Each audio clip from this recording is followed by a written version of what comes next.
नमस्कार। कहानियाँ एक नए एपिसोड में आप सभी का स्वागत है। यूं तो बहुत एक्टर्स हुए, लेकिन देव आनंद की एक्टिंग का अंदाज उन्हें हमेशा सितारों की भीड़ से अलग करता है।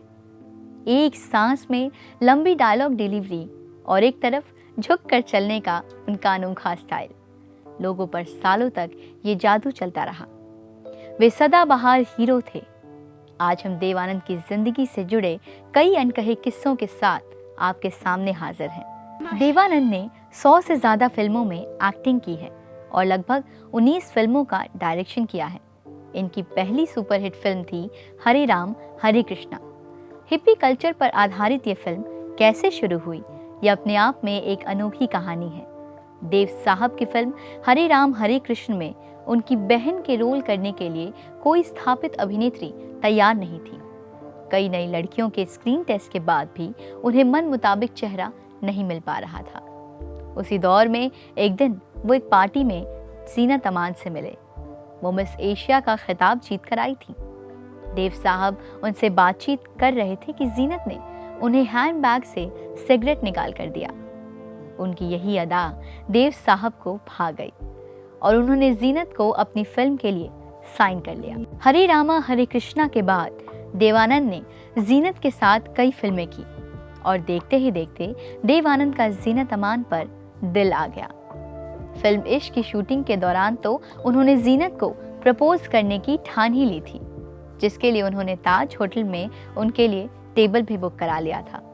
लेकिन ऐन वक्त पर राज कपूर साहब वहां पहुंच गए और नाराज हो गए हमारे देव आनंद साहब। हालांकि उस दिन जीनत अमान ने देव के दिल की बात को समझ लिया था। मध्य प्रदेश में फिल्म 9-2-11 की शूटिंग चल रही थी। उस दौरान राज्य में डाकुओं का बड़ा आतंक था। एक बार देर रात देव साहब के कमरे का दरवाजा किसी ने खटखटाया तो देव साहब ने अंदर से आवाज दी और पूछा, कौन है? तभी बाहर से आवाज आई, हम हैं, बगर सिंह बाघी। देवानंद ने देखा कि बाहर एक डाकू खड़ा है और हाथ में उनकी फोटोग्राफ भी है। डाकू दरअसल देव आनंद साहब का बहुत बड़ा फैन था। उनका ऑटोग्राफ लेना चाहता था। ऑटोग्राफ लेने के बाद जाते जाते डाकू उन्हें बोल गया कि देव साहब, किसी भी चीज की जरूरत यदि जिंदगी में पड़े तो हमें जरूर याद कीजिएगा। पहली बार मुंबई आए तो उनकी जेब में मात्र 30 रुपए थे। अपना खर्चा चलाने के लिए उन्होंने एक कंपनी में अकाउंटेंट का काम किया। उस समय उनकी तनख्वाह थी 85 रुपए। उसके बाद जब दूसरी नौकरी मिली तो वहां उन्हें 120 रुपए प्रति माह मिला करते थे। इतने संघर्ष के बाद जब देव साहब स्टार बने तो उन्होंने करोड़ों रुपए कमाए। उन्होंने अपनी मेहनत और काम के प्रति निष्ठा से इस 30 रुपए को करोड़ों में बदल दिया। जब अपने करियर की शुरुआत की तो उस वक्त उन्हें एक नाटक में काम करने को मिला, जिसे डायरेक्ट कर रहे थे बलराज साहनी। उन्होंने देव आनंद को 10 लाइन का डायलॉग दिया, जिसे बहुत प्रैक्टिस करने के बावजूद भी देव साहब बोल नहीं पा रहे थे। तब बलराज साहनी ने उन्हें ताना मारा और कहा कि एक्टिंग और हीरो बनना तुम्हारे बस की बात नहीं। बस उसी दिन देव आनंद ने ठान लिया कि उन्हें कुछ करके दिखाना है। फिर उन्होंने वो डायलॉग याद किया और बेहतरीन तरीके से उसे डिलीवर किया और बलराज साहनी समेत सभी को प्रभावित कर डाला। देव साहब एक ऐसे अभिनेता हैं जिन्होंने अमिताभ बच्चन को छोड़कर हर बड़े स्टार के साथ काम किया। अमिताभ बच्चन जिस जंजीर फिल्म से स्टार बने, उसकी पहली पसंद देव साहब थे। देव साहब को स्कूल में बच्चे डीडी कहकर पुकारा करते थे। वैसे उनका पूरा नाम धर्मदेव आनंद था।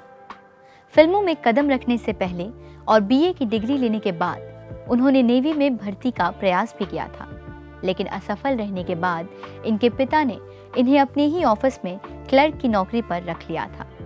देव आनंद की पहली गाड़ी का नाम था हिलमैन मिंग्स। उन्होंने ये गाड़ी अपनी महबूबा सुरैया के साथ की गई पहली फिल्म विद्या के पैसों से खरीदी। 1948 में देव साहब 25 वर्ष के थे। उस समय उनकी 2 फिल्में प्रदर्शित हुईं, फणी मजुमदार की हम भी इंसान हैं और गिरीश त्रिवेदी की विद्या।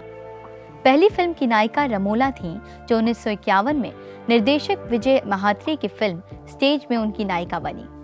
इनमें विद्या फिल्म इसलिए महत्वपूर्ण है क्योंकि इस फिल्म में सुरैया पहली बार देव साहब की नायिका बनी और इसी के सेट पर दोनों को प्यार हो गया था। एक बार एक पिक्चर की शूटिंग के दौरान देव साहब और सुरैया दोनों एक नाव पर शूट कर रहे थे कि तभी नाव पानी में पलट गया और सुरैया डूबने लग गई।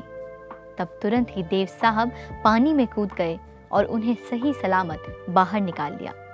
इस घटना को याद करते हुए सुरैया ने एक इंटरव्यू में देव साहब से कहा कि यदि आज आप मुझे नहीं बचाते तो मैं खत्म हो जाती। इसका जवाब देव साहब ने कुछ यूं दिया कि अगर तुम खत्म हो जाती तो मैं भी खत्म हो जाता। ये वो दौर था जब इन दोनों का प्यार अपने पूरे शबाब पर था। कई बार देव साहब सुरैया जी के यहाँ डिनर पर भी जाया करते थे। जब देव साहब ने शादी की बात की तो सुरैया की माँ के अलावा कोई भी उनके साथ नहीं था, लेकिन किस्मत में तो कुछ और ही लिखा था। घर वालों को ये रिश्ता पसंद नहीं था और तंग आकर सुरैया ने हार मान ली और देव साहब के द्वारा दी हुई हीरे की अंगूठी को समुद्र में फेंक दिया। लेकिन उन्होंने फिर कभी भी शादी नहीं की। फिल्म टैक्सी ड्राइवर की शूटिंग के दौरान देवानंद अपनी नई हीरोइन कल्पना कार्तिक के प्यार में गिरफ्तार हो गए और फिल्म की शूटिंग के दौरान ही एक दिन लंच ब्रेक में ही दोनों ने शादी कर ली। कल्पना आखिरी दम तक देवानंद की पत्नी रही। इसके बावजूद देवानंद दिल से सुरैया की यादों को शायद कभी भुला नहीं पाए। उन्होंने अपनी बेटी का नाम भी देवीना रखा था, जो कभी देव और सुरैया ने अपनी बेटी के लिए सोचा था। देव साहब का स्टाइल और ड्रेसिंग सेंस गजब का था। लोग उनके ड्रेसिंग स्टाइल के दीवाने हुआ करते थे। देवानंद की टोपी ने उनके चार्म को और भी ज्यादा बढ़ा दिया था।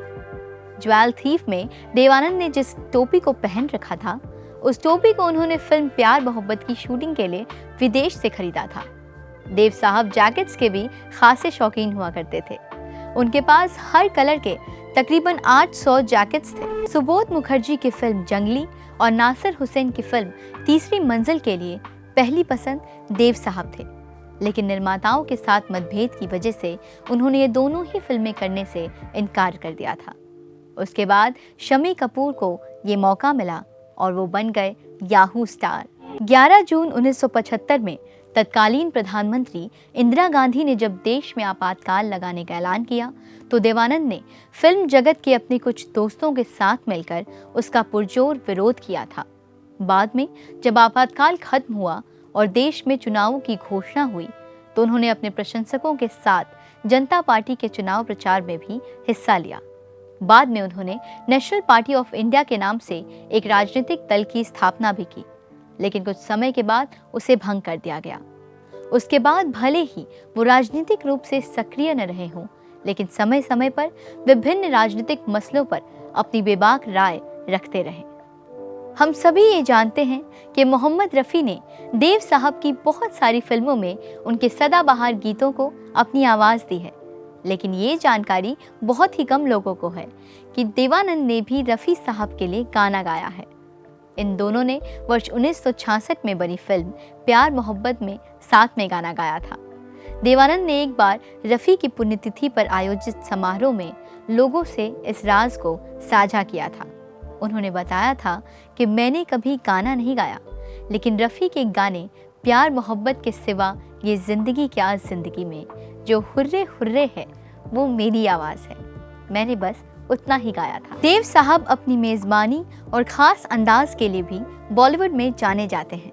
उनके जानने वालों और दोस्तों को वो उनके जन्मदिन पर फूलों का गुलदस्ता और बधाइयाँ लिखना कभी भी नहीं भूलते थे। देव साहब अपने हर खासोआम को निजी तौर पर फ़ोन करके पार्टी में इनवाइट किया करते थे। आज के इस सफ़र में बस इतना ही। कहानियाँ के अगले अंक में फिर मिलेंगे एक और स्टार के ज़िंदगी के अनकहे अनसुने किस्सों के साथ।